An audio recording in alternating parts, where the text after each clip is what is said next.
नगर निकाय चुनाव बहुत ही अहम है।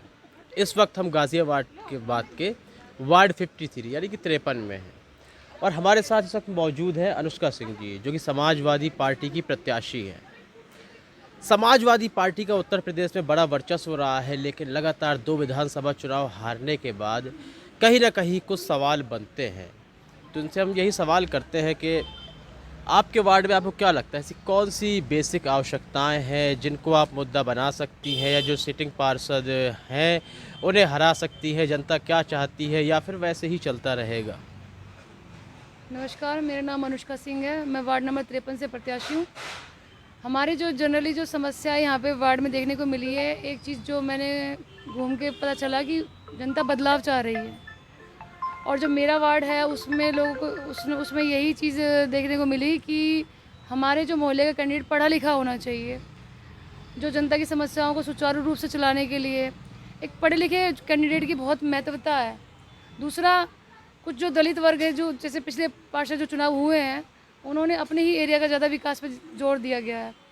और दूसरा, मुस्लिम एरिया है, दलित वर्ग है, रईसपुर जो हमारा वार्ड पड़ता है, उसमें कहीं मैंने कोई विकास नाम की चीज़ नहीं देखी। गलियाँ भी वैसी पड़ी हुई हैं, गंदगी है, नाड़ी खलंजे नहीं है, कुछ भी नहीं है। और हमारे वार्ड में जो मेन समस्या जंगली जानवरों की समस्या है, प्लस में पीले गेट्स की समस्या, सिक्योरिटी को लेके बहुत समस्या है, साफ़ सफाई, रख रखाव और सड़कों का ध्यान, और जो बेसिक नीड्स की समस्या ये है। और जो मैंने अपना मैनिफेस्टो बनाया है, उसमें मैंने ये भी मेंशन करा है कि जो हम यूथ को लेके साथ चल रहे हैं, जिसमें उस यूथ को लेकर उनमें वाईफाई की हो गया, उनको थोड़ा सा प्रोवाइड करवाया जाए। शिक्षा अगर नहीं मिल रही है तो शिक्षा पे ध्यान दिया जाए। ये मेरी बेसिक जो तो शिक्षा के लिए आप क्या करेंगे? शिक्षा के लिए मैं ये करना चाहूँगी, जो सरकारी स्कूल की व्यवस्था करवाने की कोशिश करूँगी। सरकारी अस्पताल में 12-14 जो बेड का अस्पताल खोलने की कोशिश करूँगी।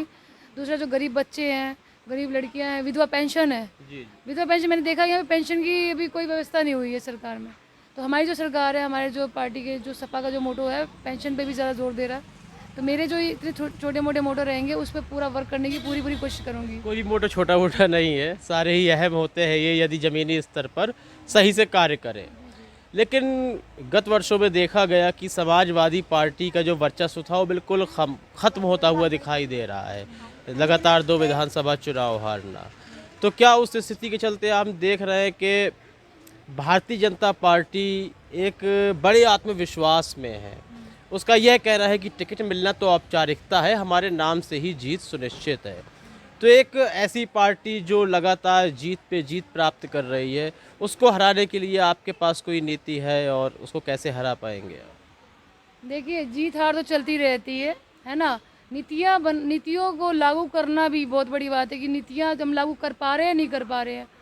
बीजेपी सरकार की मैं विरोध नहीं करूँगी, लेकिन हाँ, पिछले कुछ गत वर्षों में जो लापरवाही बीजेपी सरकार द्वारा बरती गई है, उससे काफ़ी रुष्ट कुछ लोग और भी हैं, जिसमें गरीब लोगों पे बिल्कुल भी ध्यान नहीं दिया गया।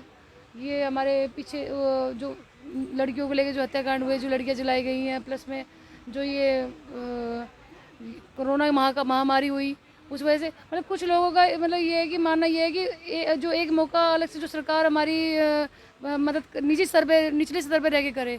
निचले स्तर के जो लोग हैं, जो ये पार्षद का चुनाव है, वो निचले जो क्षेत्र का विकास पे भी ध्यान दिया जाए कि भाई क्षेत्र में, वार्ड में हमारे क्या क्या कमियां रह गई है, और उसको नीति को ध्यान में रखते हुए उन नीतियों को मैं लागू करूँ। मैं अपनी जो पर्सनल कहूँगी, व्यक्तिगत रूप से लागू करवाने की कोशिश करूँगी, अगर मुझे मौका मिलता है पार्षद बनने का तो। बाकी सरकार की नीतियाँ क्या है, उन्हीं नीतियों को हम अपने अखिलेश जी के नीतियों को बिल्कुल लागू करने की, जो उन्होंने पॉइंट टू पॉइंट जो चीज़ें कही हैं, हमारा काम है उनकी नीतियों को बना के काम करने का। बाकी जीत और हार ये लगी रहती है। पिछली जो पूर्व मेयर थी आशा शर्मा, उन पर भ्रष्टाचार के भी काफ़ी आरोप लगे। अब उनको टिकट किस वजह से नहीं दिया गया नहीं मालूम। तो अब क्या लगता है कि मेयर में भी कोई बदलाव होगा इस बार? मेरे को तो पूरी पूरी उम्मीद है कि होना चाहिए, और होगा भी सही, क्योंकि जो मुझे हमारे सिकंदर यादव जी हैं, उनकी धर्मपत्नी पूनम यादव जी हैं। जी, जी। सिकंदर यादव जी की जो छवि शुरू से ही बहुत अच्छी रही है, और वो ज़मीनी स्तर से जुड़ के काम करते आए हैं। और मेरे को जो मानना है कि हमारी जो मेयर प्रत्याशी बने, पूनम यादव जी बने, उससे हमारे पार्षद प्रत्याशी जो जुड़े हुए हैं, चाहे मैं हूँ चाहे कोई मैं हूँ, लेकिन उनको भी ताकत मिलेगी। तो हम तो यही चाहेंगे कि हमारी जो मेयर बने, पूनम यादव जी बने। आखिरी सवाल है कि उत्तर प्रदेश में कानून व्यवस्था को लेकर बहुत उंगलियां उठ रही हैं। जैसे कि अभी मौजूदा समय में भले ही कोई माफिया हो, लेकिन किसी व्यक्ति द्वारा उसकी हत्या कर देना कहीं ना कहीं कानून व्यवस्था पर उंगली उठाता है, जबकि सुरक्षा कर्मी भी मौजूद थे। तो इस संबंध में आप कुछ कहेंगी कि भारतीय जनता पार्टी के योगी राज में, जैसा कि कहा जाता है योगी राज में, जबकि लोकतंत्र का राज होता है लेकिन योगी राज है यहाँ पर, तो उसमें क्या कानून व्यवस्था वाकई में चौपट है या मुझे ही ऐसा लग रहा है? नहीं, मेरे को भी यही लगता है कि कानून व्यवस्था वाकई में चौपट है, क्योंकि जब उनको किसी भी अपराधी को सज़ा मिलती है वो कानूनी तौर पे मिली है, और उसको आगे जाके उसी रूप में ही आपराधी को उनको दंड दिया जाना चाहिए था, ना कि उनको सरेआम उनका एनकाउंटर कर दिया जाना चाहिए था। वरना कानून की धज्जियाँ उड़ाने में उन्हें कोई कसर नहीं छोड़ी। या तो कानून बनाओ मत, कानून के अंदर का तो किसी भी आदमी फिर सिक्योर नहीं है, कोई भी सिक्योर नहीं है। इसमें एक उग्रवादी में और एक आम इंसान में कोई फ़र्क नहीं रह जाएगा कि वो कहता है कि हमारा जी हम एनकाउंटर हो जाएगा। ये डर बिठाने वाली बात है। तो मेरे हिसाब से तो बिल्कुल सरासर गलत है ये चीज़। कानून की धज्जियाँ उड़ी हैं और ये सरासर सही बात है। बहुत बहुत धन्यवाद। तो हम मौजूद थे वार्ड 53 में अनुष्का सिंह जी के साथ। तो उन्हें वार्ड की काफ़ी समस्याएं बताई और उन्हें लगता है कि शायद वह इन समस्याओं का निवारण कर पाएंगी यदि वह जीत जाती हैं। जीत और हार का फैसला तो जनता करेगी, लेकिन उससे पहले आप कमेंट सेक्शन में अपनी राय हमें अवश्य दें। तब तक के लिए इजाज़त दीजिए। धन्यवाद।